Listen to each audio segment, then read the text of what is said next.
It's Rylie. It's Sloan. It's Briar. Hang on to your broomsticks. It's about to get eerie. Today's episode could contain themes and elements uncomfortable to some listeners. Please check the episode description and remember to always take care of yourself.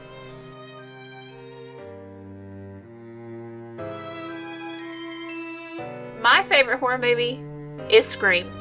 The Scream trilogy. It's my favorite little franchise of all the goodness. The OGs. Yes. So, I'm only really going to talk about the first three. We might dive into it a little bit. So, there will definitely be spoilers. Definitely, go watch those before listening to this, because they are worth it. They are definitely worth it. Yes, take the time, marathon them. Give yourself a couple of days if you want. Enjoy them. It's good. Everybody loves a good slasher. The first Scream came out in 1996, which is wild to me, considering the last one just came out, in 2022. So there's Scream came out in 96, Scream 2 in 97, Scream 3 in 2000, which was also crazy to me, and then Scream 4 in 2011. The Scream trilogy was the top grossing slasher film for a long time, until 2019, when it was beat out by Halloween in 2019 when it came out.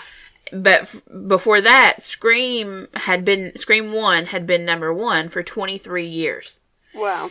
And Halloween, and I'll go through this list just because it's a good little list. Halloween, the 2019 one, made $159 million. Scream 1 had $103 million. So for 23 years, that was the top. And then Halloween blew it out of the water. Yeah. Which was impressive for a slasher movie. Because after that, number 3 now is Scream 2, which made $101 million. And then Scream 3 is number 4 with $89 million. So there was something, and they were one of the few to hit triple-digit million like for that. a slasher movie. Yeah. After that, it's Freddy vs. Jason with $82 million. The Texas Chainsaw Massacre 2003 version, which is fantastic. That's the one we really like. And $80 million. I Know What You Did Last Summer with $72 million. Friday the 13th, the 2009 one with Jared Padalecki, was $65 million. And then the 2010 Nightmare on Elm Street, was $63 million. And then Rob Zombie's Halloween in 2007 was $58 million. And those are the top 10. So I like Rob Zombie's Halloween. I do too. I really like them. it. They're my favorite. Yeah, I really like them. Off topic, I think it was the 2012 Texas Chainsaw That we really liked? Yeah. Is the 2009 one, is that the one with, or 2003 is with Jessica Biel? Maybe? I don't know. Anyway, I thought it was the new one, but all of them are pretty those decent. are both good, too. I was like, I can't remember. I just know I think it was a newer version, so I think it was It might be newer. The one we like. They're all good. Slasher films are good. Yeah, definitely. Let's see. Now, what was kind of cool about it, though, was it didn't do that great when it came out. It was, really actually a crappy opening weekend. But it came out around Christmas time. And it actually, opening weekend, it only made $6 million. Oh, yeah. Yeah, it was brr. And it was released at the same time as Mars Attack, which is that Tim Burton movie. Oh, yeah. Which is a big one. And Jerry Maguire was also out, which is, a hit for... Well, also, that coming out genre. during Christmas is not a very smart one, unless you're doing Black Christmas. Yeah. So, but it increased so much because the people who actually went and saw it, they loved it so much. It was really word of mouth that spread it. And they're like, you gotta go see it. And that, got it to number 1 for 23 years. And I think that's super impressive when you think of all the slasher movies that were released in those 23 years. Yeah. And it's still made in 96, and it still remained number 1. I'm not surprised Halloween beat it, because I remember that being such a big deal when they were going back kind of to the original story. Yeah. And Jamie Lee Curtis was in it again. And oh, yeah. I think everybody knew that was going to be the top one for a while. So, and it blew them doors off. Alright, so now we'll focus a little bit on Scream 1, which sometimes I'm so torn on which one would be my favorite. I like Scream because Scream is that movie when people have books that they wish they could read for the first time. I have books I wish I could read for the first time. But I also have movies that I wish I could watch for the first time again. And Scream is definitely that movie. I remember the first time I watched it. Like, I remember where I was, what was going on. Like, that's how much I love this movie. And I was like, oh. Mm-hmm. I don't know if I would say it started me on horror movies, because I've always really liked horror movies. But I definitely think watching it, something was like, oh, this is a good movie. Yeah. This is a good one. It might have been. I can't remember even how old I was, but Got anyway, you into the that's slashers. That's a different tangent. But it's good. I could watch it over and over. And we do marathon it quite often. Because it's good. It's so It's good. so good. Yeah. So, with it, one of the big things, we'll start just at the beginning with Drew Barrymore. It was a big deal at the time because they advertised it with Drew Barrymore. So, she was a star. She was, really, really popular already at that time. And so, when they advertised it with her, she was in the trailer. She was on the promotional posters. She's on the cover of the movie. Everybody was expecting her to be in the movie throughout the whole final movie. girl, wasn't it? Yeah. And no, she dies. Yeah. Like, the first 10 right at the minutes. beginning. And that was intentional. And she actually was supposed to be Sydney. She got the role of Sydney Prescott. But when they read the script, she wanted to be Casey. She was like, no, I want to be that role. Because she was actually on Hot Ones with Sean Evans, the wing show where they eat the hot wings. Mm-hmm. And was talking about how her biggest pet peeves in movies is when you know the cast, sometimes you know who's going to live, or at least live through longer to the end. Mm-hmm. So people expected her to live for a while. It's Drew Barrymore. She's like hot right now.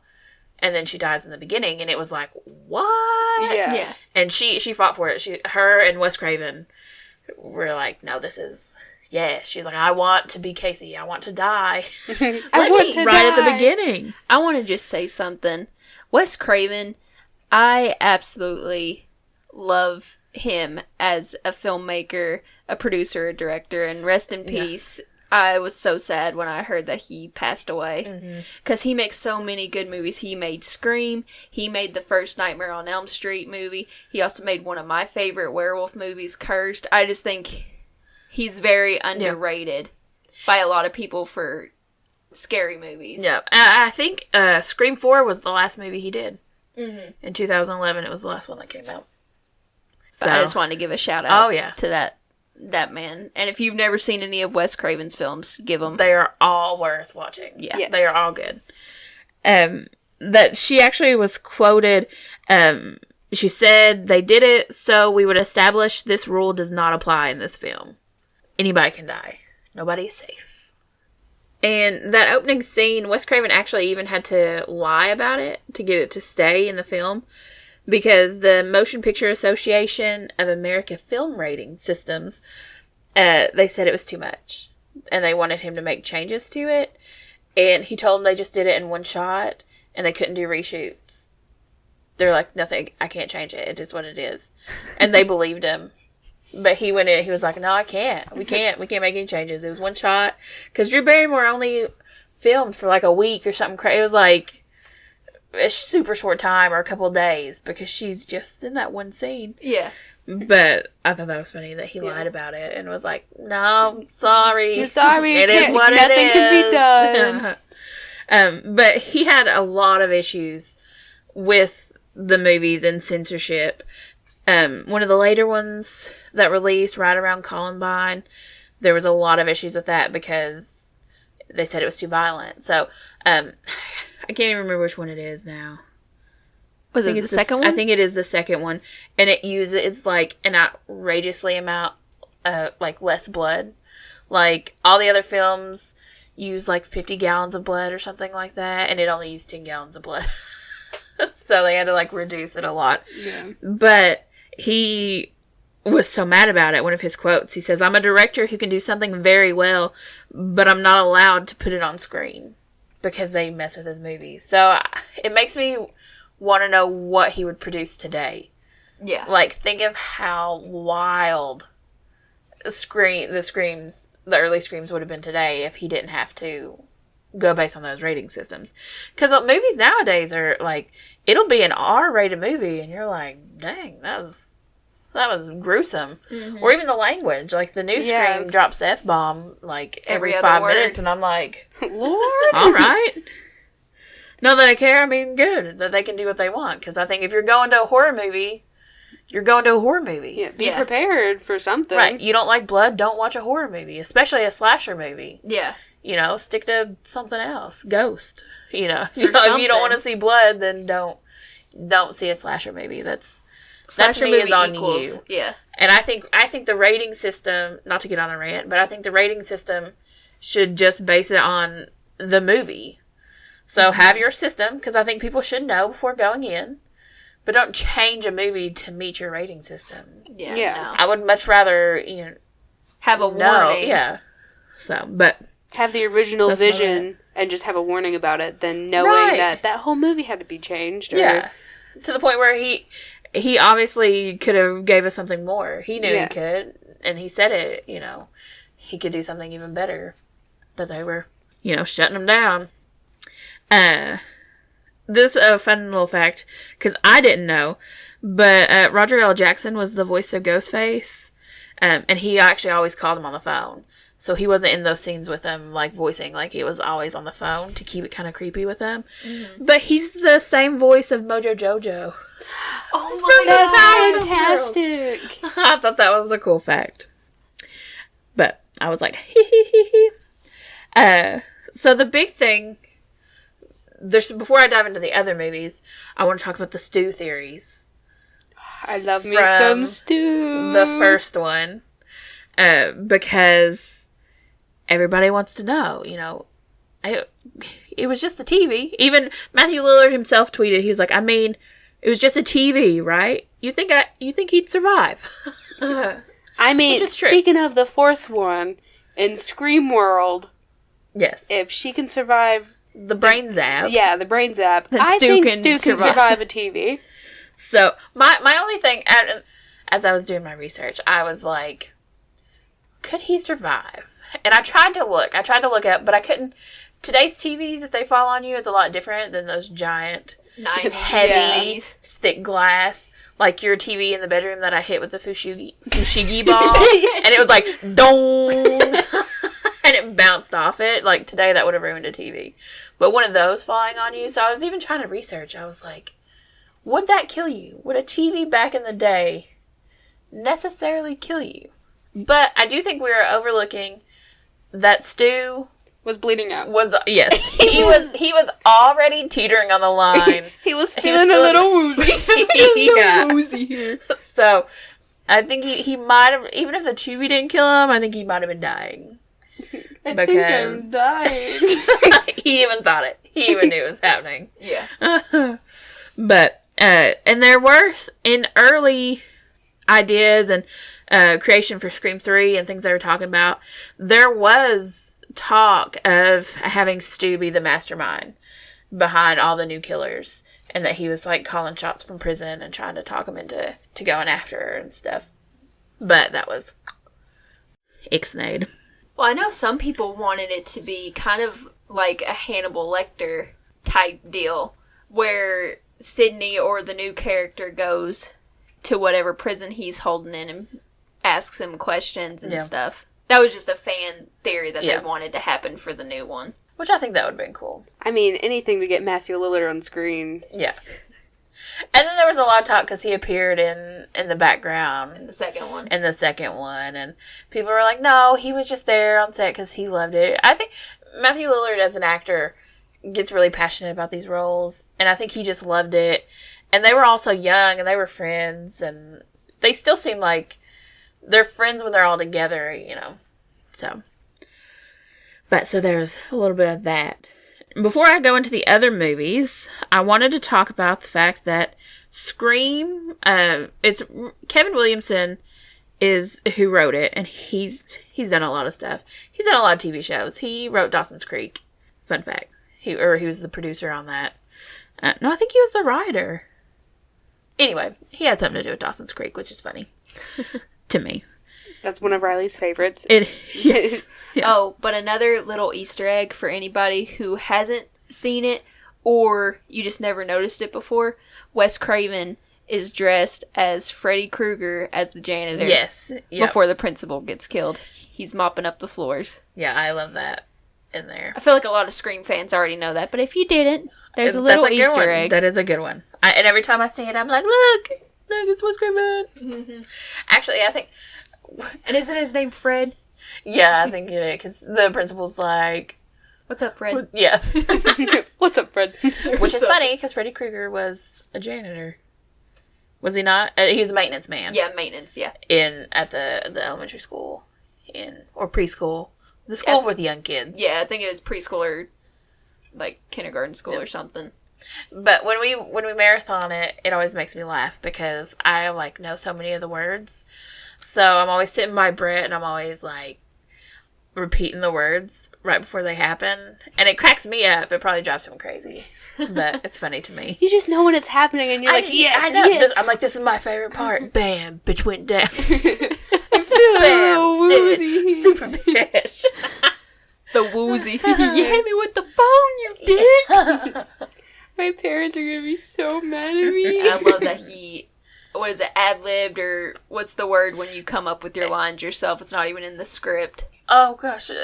Just improvised. And those scenes, like, make the movie, too. Because he was such a goofy character. And then there's, like, little bits, like, once you know that he's a killer and you go back and you think about it, it's kind of cool. Because, like, when Tatum hits him in the head with her sucker, and when they're in the hallway at school, and he, like, overreacts, and you're like, what a drama queen. No, it's because he just got knocked out by Sid when he attacked her. Was it Sid or was it Casey that hit him with the phone? Oh, yeah, it was early on. Wait. Or what? No, I think it was after Sid got attacked. No, because, she kicked him in the face. Yes. That's what Yeah. Because when he popped out of the closet. So... Just the thought that goes into... Yeah, just these little things. And you don't think anything of it when you're watching it. You're just laughing because she knocked him with her sucker. And then going back and you're like, oh, yeah. Let's actually check to make sure he's not bruised. Yeah. Because if you really look at it, Ghostface gets hit in the head a lot. Because Casey does hit either him or Billy in the head with the big-ass phone. Yeah. Oh, and there's so many theories, especially for the first one, on telling the difference between the killers. Yes, with the double hand. Yeah, because one set of attackers will hold the knife with two hands, and then another scene's the attacker, Ghostface, it's just Ghostface, will just be using one hand, and I think it's... Billy's the one hand. Billy's one hand, and Stu is two-handed. So anytime you see two-handed, it's Stu. And also, talking about it, whenever Ghostface, in the first one, is super clumsy and falling everywhere. Yeah. They say it's Stu. Yep. Because he's goofy and clumsy. Yeah. And there's also, like, different little conspiracies. When Sid is in the bathroom at school and the ghost face comes out of the stall, they say that was neither one of them. Because you see him, and, Stu was wearing khakis that day. And I think it's like Billy's shoes were different. Because you see Billy when she runs out, and she runs into Billy. Was that before? Did she run into Billy after, or was that before and then she goes to the bathroom? I thought it was after. Yeah. I thought she left the bathroom. And she's running and she runs into him, and then... It's like... and you're like, oh god! Yeah, because I know they say it's just a prankster. Yeah, because it doesn't match. Well, and also, they say in the scene that Ghostface doesn't have a weapon at all and is just chasing her. Yep. So... That's a cool one. There's so many of those. So many. And then another little fun tidbit was Matthew Lillard really wanted to be Ghostface. So he did it. And then Skeet Ulrich was like, well, if he got to do it, I want to do it. So they didn't want him to. Wes Craven and the producers didn't want them to wear the suit and like do some of the scenes, but they wanted to, so they each got to film a little, which I thought was funny. If he got to do it, I get to do it. Yeah, I see him being like, I want to do it. Especially because at that point, it's not. Sometimes when I think of like Matthew Lillard and Skeet Ulrich as like older, like Skeet Ulrich, I think of like FP from Riverdale, and like Matthew Lillard, I just love him in general, so I think of him as older. But like back then, they were pretty young. They were young. So that was early in their careers. Yeah, they were in their 20s, weren't they? Yeah, that was good. But now, getting away from the movie a little bit, it was actually based on a true killer, a real life killer, loosely based. He got his ideas from it, and it was the Gainesville Reaper, and his name was Danny Rowling. And he went on a 3-day killing spree in the summer of 1990 and murdered 5 college kids. He actually, which was kind of cool, I kind of spiraled into this because I didn't necessarily know that. Mm-hmm. But he wrote a book called The Making of a Serial Killer, the real story of the Gainesville murders. So you can read the book he wrote with, I think it was another like journalist who ended up marrying him after he killed. Gil Weathers. Yeah. Which, let's see.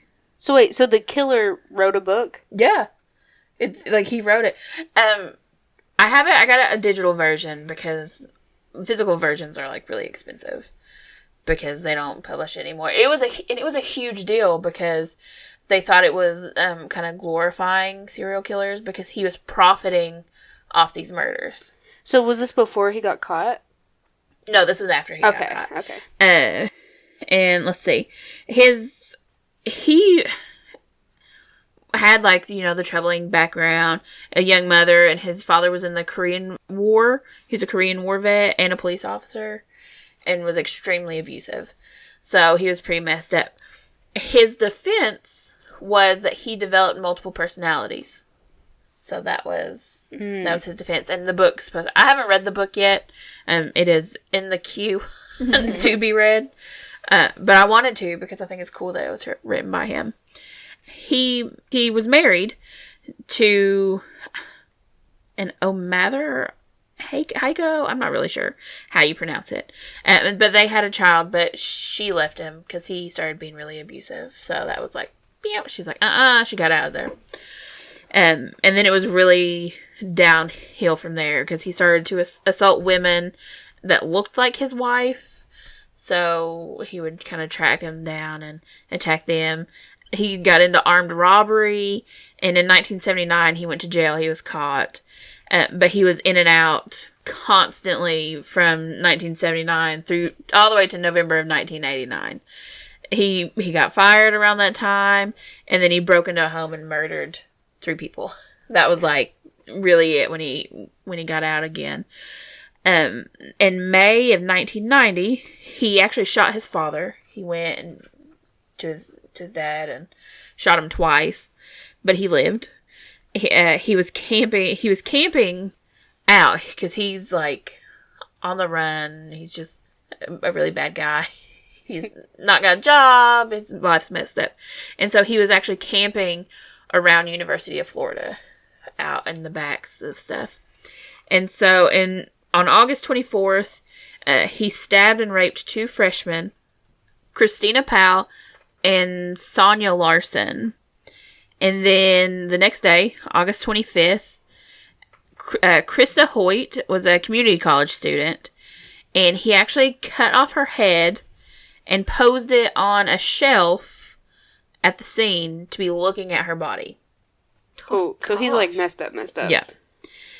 And then August 27th, there was 2 more students from University of Florida, Emmanuel Taboda and Tracy Pauls. And Manuel was actually an athlete, and he fought back and had no body mutilation. So they kind of thought he was escalating, but then he fought this guy, and there wasn't really any mutilation that time. Which he actually later on I'll get to that. I'll get to his altars, but the town, it freaked the town out, kind of like how Woodsboro gets all freaked out, because that's a lot of murders, all right, in that little bit of time, right, and the weird mutilation and all that. So they actually thought that they had a suspect who lived in the same apartments as two of the victims, who was always known for being erratic and had issues with violence. But there was they really tried to get this guy, but there was no evidence linking him to those people or the crime scenes or the case, except for the fact that he was a problem tenant in that apartment complex. So Randy being the red herring. Yeah. And so after Rowling did those things, he was actually in jail for an armed robbery of a Winn-Dixie in Florida. So he committed these crimes and then went to jail for something else.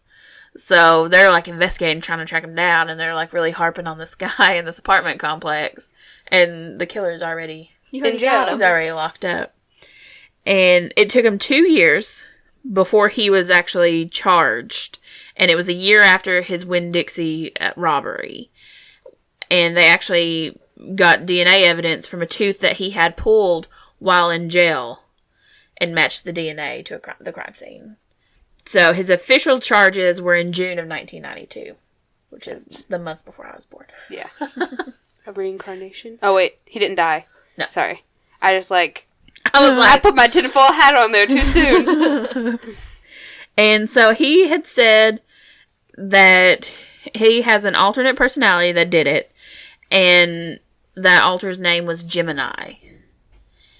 And so that was why some of those crime scenes were different, was because Gemini did it and would pose the bodies. Now, there was just a little bit of that, and like I said, I didn't read the book, and the book's supposed to dive deeper into that, which I think would be interesting. Yeah. Because that was always one of my favorite, was DID. So did he actually ever, really get diagnosed with it, or would he just go through and be like, yeah, I got DID? It's really one of those things where it's back and forth between psychiatrists and what they think, if he really did, if he was just playing it off. And DID is already one of those things where some people don't believe it. Some are like, no, we've got this evidence. So it's always been one of those gray areas of if it's true, if it's real. So I think that played a fact into it. So the one that helped him write the book, which I thought was up there, but it wasn't. Her name was Sandra London. And they got engaged after he did all this, and she started helping him with the book. And I looked her up. She has done a lot of other things with some serial killers. That's kind of like her style, and she's written some other books. But so she helped him write the book. And it was February of 1994. He changed his plea to guilty, and his mother spoke out about all the abuse, and multiple psychiatrists actually talked about his alternate personality, Gemini, at his trials. And it says even though there were severe personality issues happening, they still believe that he understood his crimes. So it didn't work. Yeah. They said even though he has those personality issues, and there's clearly some issues that he has going on, even if it's not DID or Gemini doing it, that he was aware and of what he was doing. And I think I remember reading part of that came from the fact that some of the bodies were different. And so I think there was one, and I could be making this up. I could not. I don't know. It's for entertainment purposes. But he had supposedly, after he killed one of them, Gemini killed one of them, and then he kind of came back to the forefront, and that's why there was no mutilation. So with that athlete... Yeah. Which then, that almost hurt his case, because then they were like, oh, well... Then you knew you killed him. Then you knew. You knew you had been killing these people. And you didn't turn yourself in or anything. Right. So it kind of gave that legal gray area for them to go, no. So then that almost makes me, think if he was faking the DID... But then I'm like, well, then I don't know, why would he not have mutilated that body? Maybe it was the only man, the only Right. male. And he fought that's why I was like, well, maybe the fighting back was what snapped him out of him back to the forefront. But then I'm like, I don't know. Maybe he just had anger issues. Maybe there wasn't another alter personality. But you get blackout angry. Right. And then he just goes crazy and does these things. Yeah. But not saying you can't have DID. Yeah, I right. I mean, I've done projects on it when I did my degree and all that stuff. But in these situations, you don't know. Yeah. You don't know. Mm-hmm. The book might clear it up a little more and you might get a little more info on it. So we might have to touch back one day. So he was found guilty on all 5 counts of first-degree murder and sentenced to death. And he was actually executed October 25th, 2006. Oh, so he had... I was trying to think. What's the normal amount of time between, like, being sentenced to death and actually getting executed? Because I feel like they're usually really, really long. It can be long. It can almost never happen. It just depends on the place. And then if they're trying to appeal it and what they're doing and pushing the case. And if there's other evidence that they're trying to track down. Yeah. So it can vary. But it was pretty fast. Yeah. Like, I mean... guilty, bing, bang, boom. Yeah. Because that's what I was going to say. Because that seemed like a pretty fast execution after getting the charges. Yeah. So, back to... So that was the Scream, and that was just where he got the inspiration. I think more because it was the kids and the town panicked. I can definitely see where the inspiration comes from. Yeah. So, and then it's called the Reaper. Yeah, and just stalking people, and you're kind of like, whoa. And it's brutal. Yeah. Pretty brutal. So, now... And kind of the mutilation part. Yeah. Because some of the kills that Ghostface did were... Which, again, takes me back to if the movie was made now... How much wilder it might have been. Especially since he got inspiration from that. And even said he had got inspiration from that. Because Wes Craven loved working with Kevin Williamson, too. So, and there's even talks because Kevin Williamson didn't write the third one. It was actually Aaron Kruger who wrote the third one. And... Kruger? Yeah. Wes Craven had even talked about at one point that he signed on to do a movie with Kevin Williamson. But he was okay with it because there was so much of Williamson in the movie still. Mm-hmm. It's his character. It's his ideas. So it was enough to where it worked out still. On to the second movie, which a really quick fun fact about that one. You know in the beginning when Cotton's being interviewed on the talk show? Yeah. The person interviewing him is Kevin Williamson. Oh, really? Yeah, so he had a little debut in there start too. Role. So Scream 2 this was interesting about it. I like Scream 2. I don't know if it's my favorite. I think the third's my favorite. I always go back, but I do like the second one. I think the first one's my favorite. I love the first Stu one. and Billy. Yeah. Yeah, I think the first one's my favorite. Second one, though, I don't hate. I enjoy all of them. I pretty much love all of them except the fourth one. Yeah. But I don't hate the fourth one. It's just... Right. It's there. Yeah. So, Scream 2, it was during the early days of the internet, really, 1997. So, it was a thing. Not everybody had it. Businesses weren't using it a whole lot, like studios and stuff. So, the original script for Scream 2, an early draft of his, was actually leaked on the internet. And it actually caused them to have to do rewrites because it included the killers, who the original killers were supposed to be. So, they changed that. Which I was like, no! Because to me, I was like, I wanted to know who the original stuff was. Mm-hmm. And it actually made Wes Craven almost a little paranoid, in my opinion. Because when he did Scream 3, he recorded multiple endings. And no one was allowed to know the true ending. Until it got, released? But he knew. So the actors didn't know. Their scripts didn't include the end pages. They didn't get the end pages till closer to time, and they recorded 3 different endings. So they didn't even really know necessarily who it was. And So I was a little obsessed with who the killer was. Like originally? Yes. Well, no, I'm curious too. You found it? Thanks to a website called ScreamThrilogy.com, which we will link on our website because it's actually really awesome. It has all kinds of stuff about all the movies, facts and trivias, videos. It's got YouTube videos from their their casting when they do their little screen test. That's awesome. I think it was Neve Campbell on there, Skeet Ulrich doing his, and Jamie Kennedy are the ones I remember seeing on there. But they have the leaked script, and it was a rough draft, so it wasn't complete. He could have changed his mind anyway, Kevin Williamson. It's only like 88 pages. I didn't read the whole thing, but I scrolled to the bottom, buddy. We were finding out who the original killer is. Yes.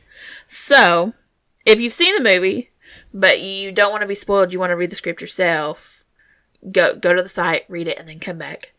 But it was still Billy Loomis's mom, Debbie Saltz, who helped finance. You know how when he's talking and he's like, we had to have financing. So she was still involved. But she said there's a line about mental illness running in the family. She is the one that encouraged Billy to kill Sydney's mom, which changes the third one, because we know that Roman, Sydney's half-brother, is the one that kind of did that.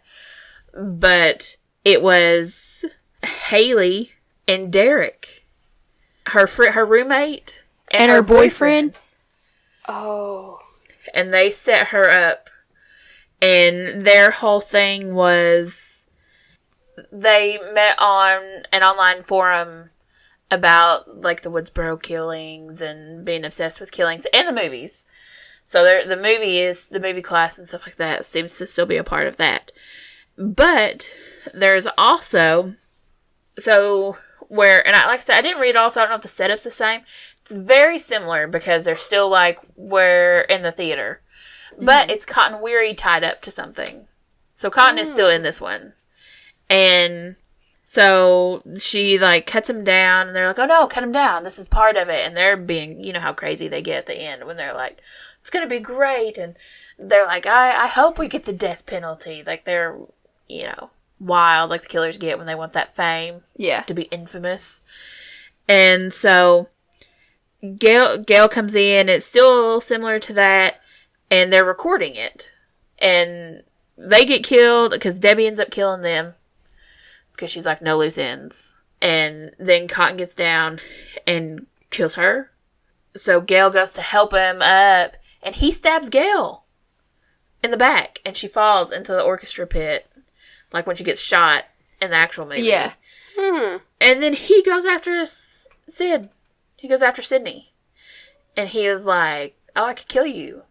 And there's all this evidence that, like, he does it in the actual movie a little bit. But they really chase after each other and have a fight scene. And they end up both stabbing each other.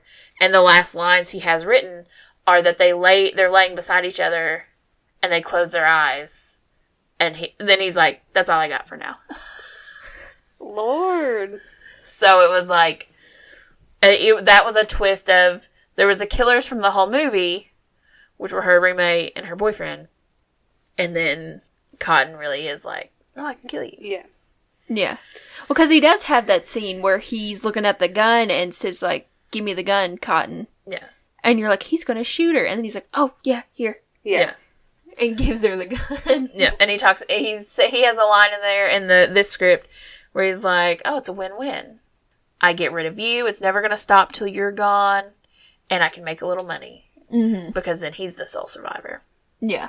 So, I definitely thought it was very interesting. But thinking about that script as having the boyfriend and the roommate as the killers, when you go back and actually watch the movie, I think that there are some spots where it still kind of almost hints that the boyfriend's kind of the killer. Yeah.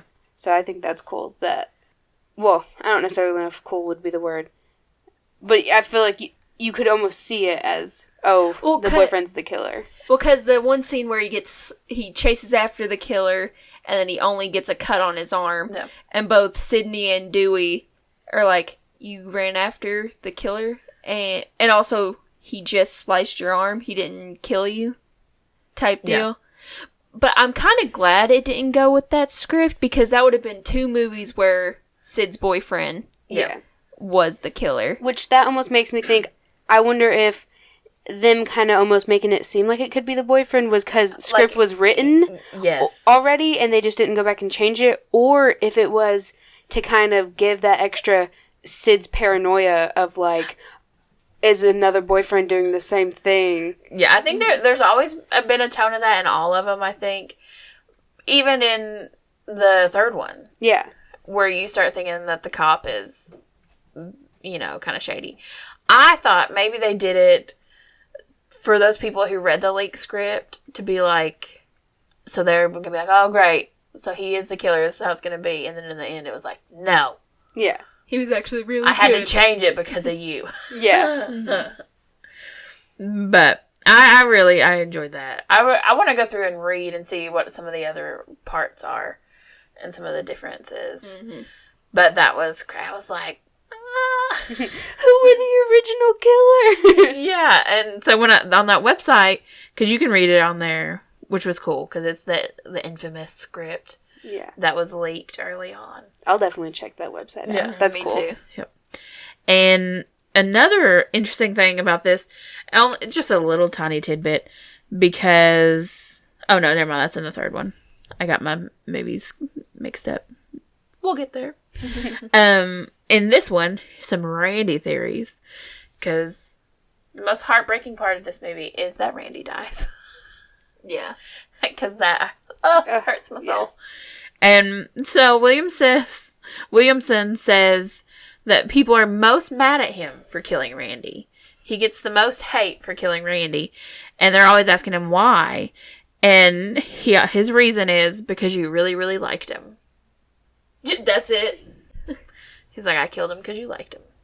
I'm like, you're mean. Wasn't there a rumor going around that the actor that played Randy was like a complete a-hole in real life? Oh, yes. Jamie Kennedy is known for not being... Because I thought that was the like easiest to the work reason with. they said he got fired or killed off was because nobody wanted to work with him. Well, at least he can play a good character. Well, because I don't necessarily believe that, because there were some running ideas when they did the third one to bring Randy back. And it was going to be like, after he got attacked, his family hid him away to keep him safe and away from all of it. So they were going to bring him back. I guess when his sister popped out, he would have popped out. Instead of just getting the little video we get. Yeah. But they said it was too far-fetched. Because how he was sliced and diced. Yeah. And all the that's where the 10 gallons of blood went. Yeah. Yeah. All in that scene. But Randy still gets a little bit of a role in all of them. He lives on. He lives on. He lives on. Watch the 5th one. Yeah. Go see the 5th one. Yeah. It is very good. It is really good. I enjoyed it. I really enjoyed it too. And it does have, because when we weren't recording, but it does have undertones of that script. Yeah. Yeah. The leaked script. Which I think it's funny because I think they were going to do that because the internet. So I think maybe they were inspired by internet becoming such a thing back then. Like these two crazies met on the internet. Mm-hmm. So then it's just funny that it's used now for the new one. And that's just great to Yeah. me. Yeah. Because you're like, oh, when the internet was new and now where the internet is life. Yeah, pretty Yeah. much. So, on to Scream 3. A few things with that one that I didn't know. Neve Campbell could only shoot for 20 days. Her schedule was only free for 20 days. Oh, gosh. Which is why Dewey and Gail have such a bigger story in the third one. Which I couldn't imagine it any other way. Yeah. Yeah. I never thought of it that way. Yeah. That they do. They have, like, the most scenes. It just, like, flowed so naturally. I thought it was just because, Sydney was in hiding, and it was just kind of like for her to be safe. But she had a limited number of days. Mm-hmm. But I think that just added to the whole series. That just made that so much better. Yeah. I thought that was interesting. Now, the little tidbit that I also didn't know, just a shout out for Buffy lovers, was Charisma Carpenter was gonna play Cotton's girlfriend who dies in the beginning. Oh, really? Yeah. She did a screen test for that.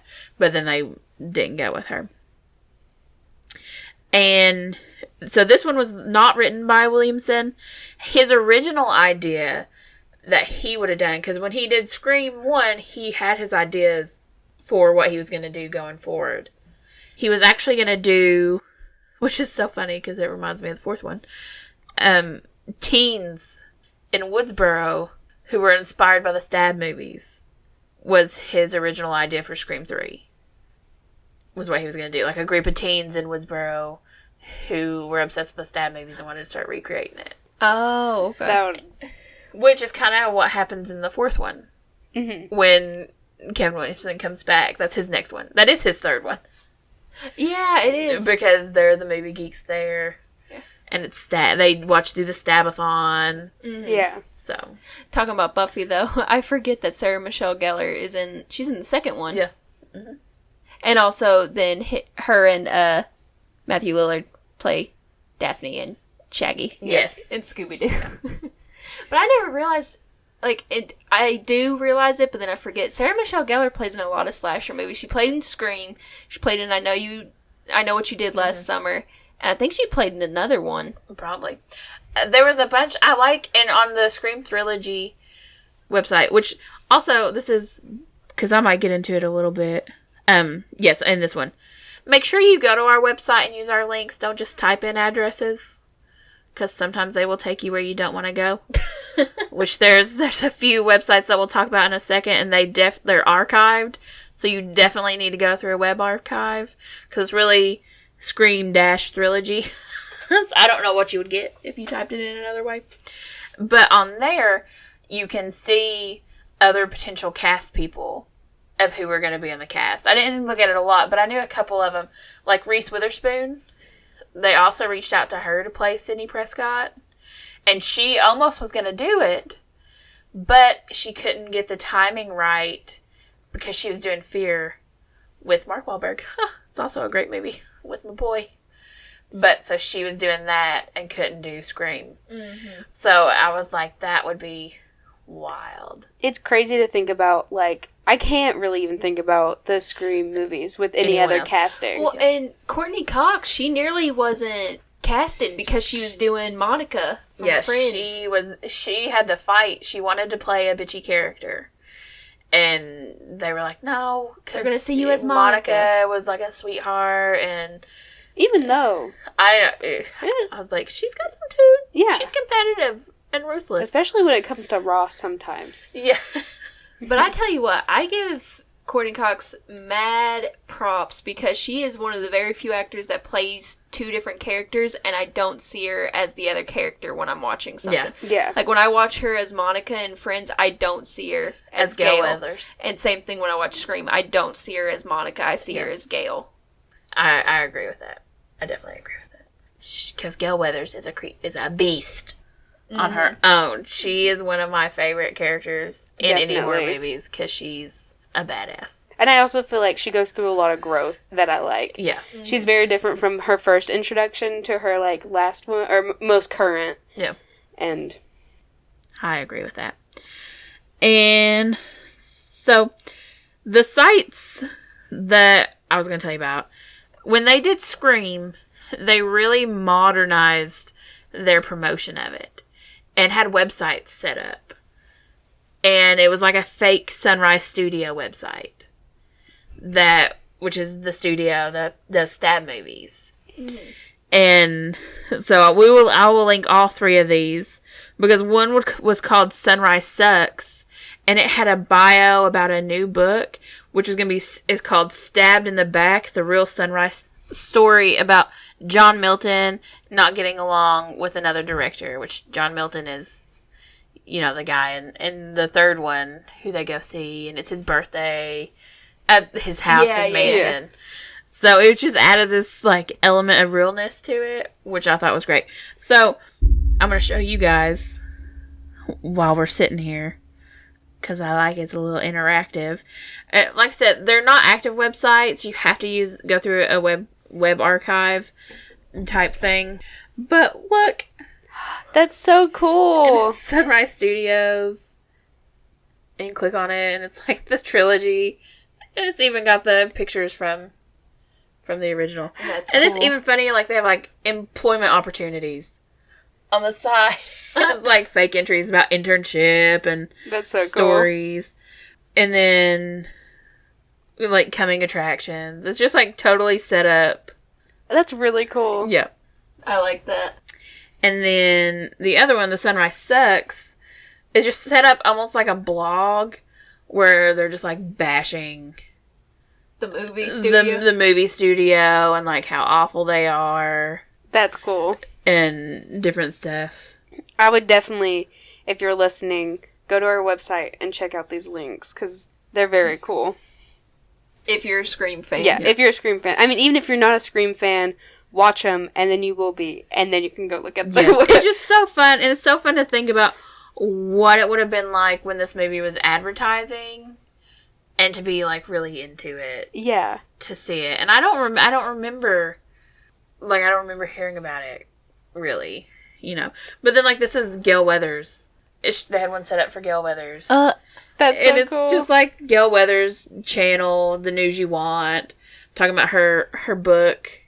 So, according to this, she has, like, 3 books. Windsor College Murders, The Woodsboro Murders, Wrongly Accused, The Maureen Prescott Murder, which is what she's talking about in the first one. Mm-hmm. That's the one she says she'll sit a copy, and she punches her.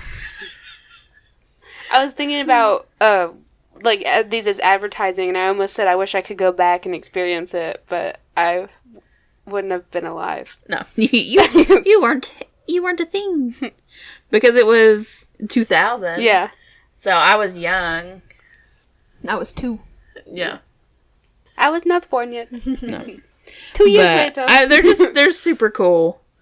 And, like, it's even like a fake Q&A. It's just fun. Yeah. They're fun to go look at. So check out our site. Go to these sites.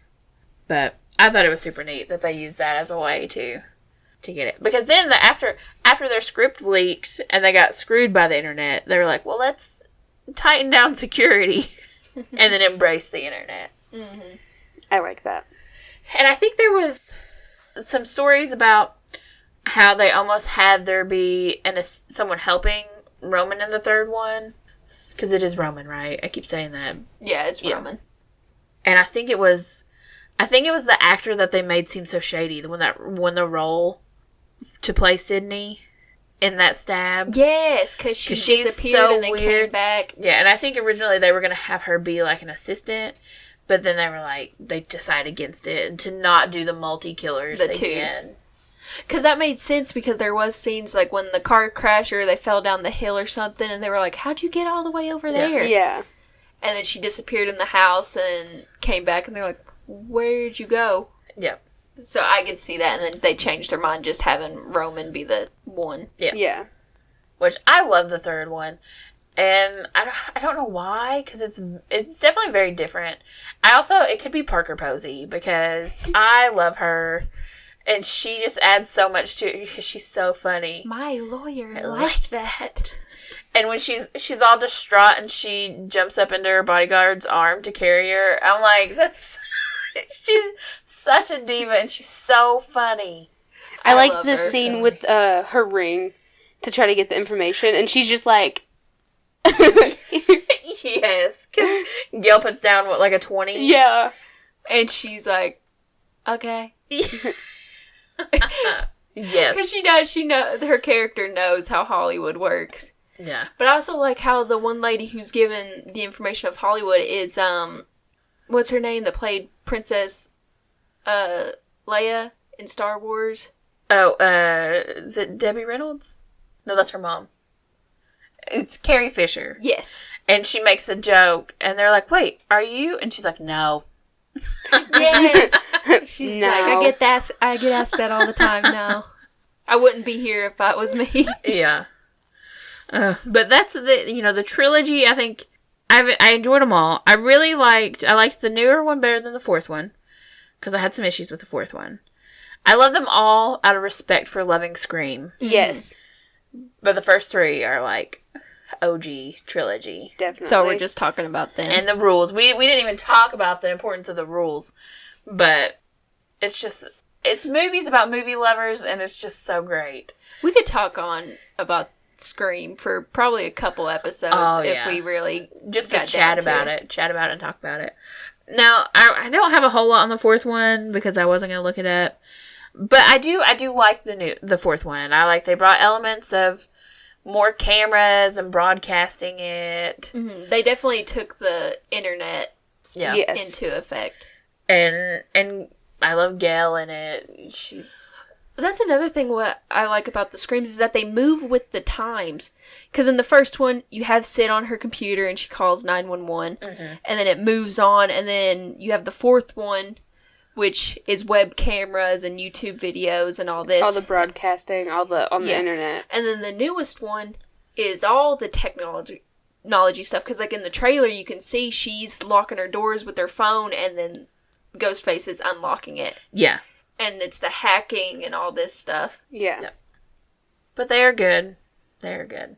I feel like Scream is one, if they kept releasing them, I would just keep watching them. Oh, and no matter how downhill they ever got, I would still be like, sign me up for a ticket. Like when I watched the movie theater, I was checking it every other day to see if they were letting you buy tickets yet.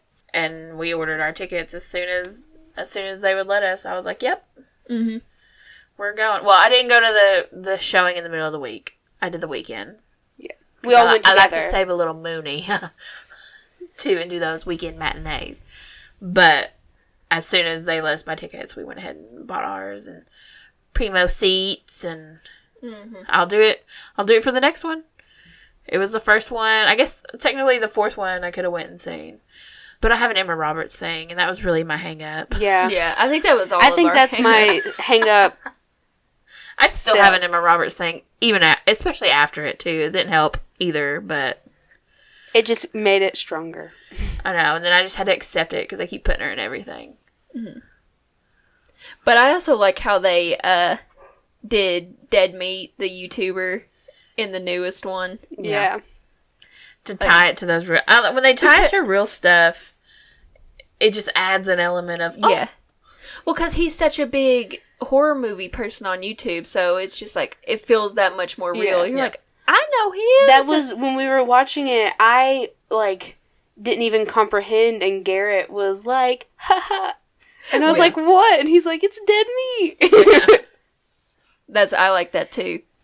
Because I know Garrett and I have talked about, he did a sleepaway camp, and we talked about it, so... I don't know. I think it's cool when they connect stuff. Because it adds that... It's like breaking the 3rd wall in a... Not just looking at you, 4th wall. Thank you. I was trying to be quiet about it. But there are no walls. If it's internet-based, technically there's not. Yeah. It's endless.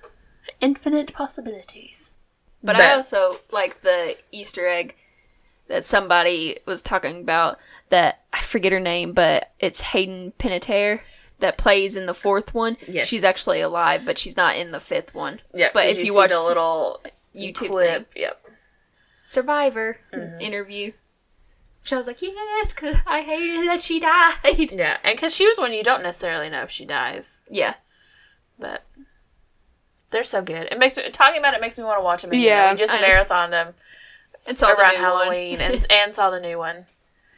But they're good. There's so much more about it too. I just wanted to touch on some fun stuff. If you are a Scream junkie, definitely check out those sites.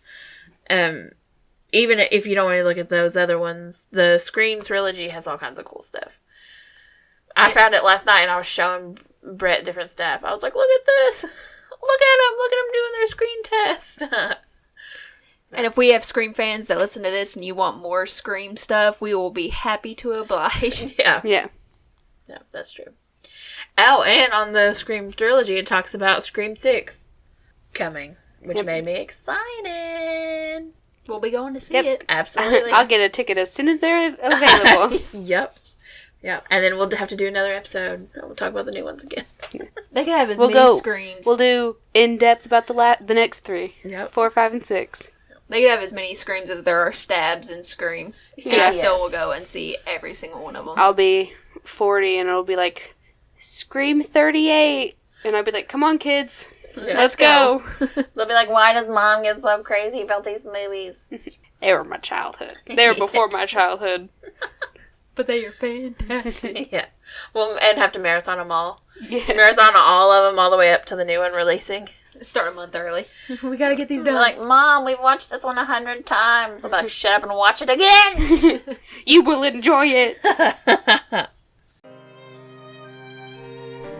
Thanks for hanging out with us. Until next time, Remember, you can find us on Our own website, Facebook, Instagram, YouTube, Twitter. and even Pinterest. links are in the description. As always, Stay weary. stay leery. And stay eerie.